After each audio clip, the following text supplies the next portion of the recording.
السلام علیکم ورحمۃ اللہ وبرکاتہ۔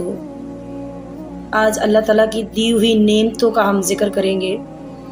آپ یہ دیکھیں کہ اللہ تعالیٰ نے سب سے پہلے تو ہمیں اتنی قیمتی زندگی دی، اور اس زندگی کا فائدہ اٹھا کر ہم اللہ کو راضی کر سکتے ہیں۔ دوسری بات یہ کہ ہم کیا کرتے ہیں، اللہ تعالیٰ نے اگر ہمیں ہر چیز سے نوازا ہے۔ چھوٹی اگزامپل ہم پانی کی لیں تو اس میں یہ ہوتا ہے کہ ہم اگر وضو بھی کر رہے ہوتے ہیں تو ہمارا پانی ضائع ہو رہا ہوتا ہے۔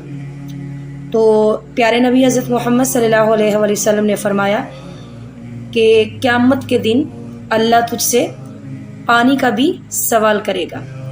وہ دن جس دن اللہ تعالیٰ تم سے ہر حساب لے گا۔ ثم لتسألن یومئذ عن النعیم، وہ دن جس میں اللہ تعالیٰ تجھ سے ہر ایک نعمت کا حساب لے گا۔ تو کوشش کریں ایسی نعمتیں جو اللہ نے آپ کو دی ہیں، ان نعمتوں کو استعمال کریں۔ اگر اللہ تعالیٰ دے رہا ہے تو اسے اچھے طریقے سے استعمال کریں، نہ کہ ضائع کریں۔ اگر آپ وضو کر رہے ہوتے ہیں تو وضو کرتے ہوئے ہماری نل کھلی ہوتی ہے تو ہم پانی کو ضائع کر رہے ہوتے ہیں۔ تو یاد رکھیں کہ قیامت کے دن اللہ تعالیٰ تجھ سے پانی کا سوال بھی کرے گا۔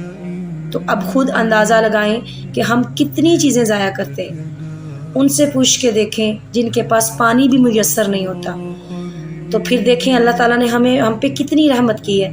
تو یہ مت بھولیں کہ اللہ تعالیٰ قیامت کے دن تجھ سے ہر چیز کا حساب لے گا۔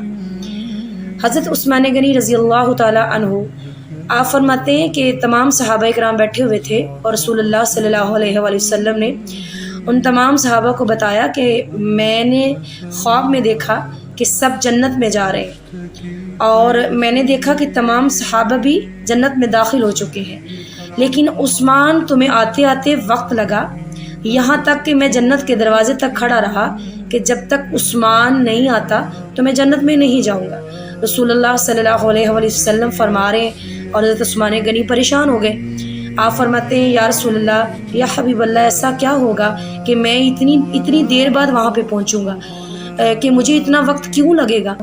تو رسول اللہ صلی اللہ علیہ وآلہ وسلم نے فرمایا، اے عثمان، اللہ نے تجھے بہت نعمتوں سے نوازا ہے، اور اس دن اللہ تجھ سے حساب لے گا، اور حساب دیتے دیتے تجھے وقت لگ جائے گا۔ قمیض گیلی ہوگی پسینے سے، دوڑتے ہوئے تم وہاں تک پہنچو گے تو دیکھیں کہ وہ تو اتنی بڑی ہستی ہیں، تو اللہ تعالیٰ ان کا حساب لے رہا ہے، تو پھر ہم تو کچھ بھی نہیں ہیں۔ کوشش کریں اللہ کے رزق کی قدر کریں، پانی کی قدر کریں، اور اللہ تعالیٰ کی نعمتوں کی قدر کریں۔ اللہ تعالیٰ ہم سب کو توفیق دے دوسروں کا خیال کرنے کی۔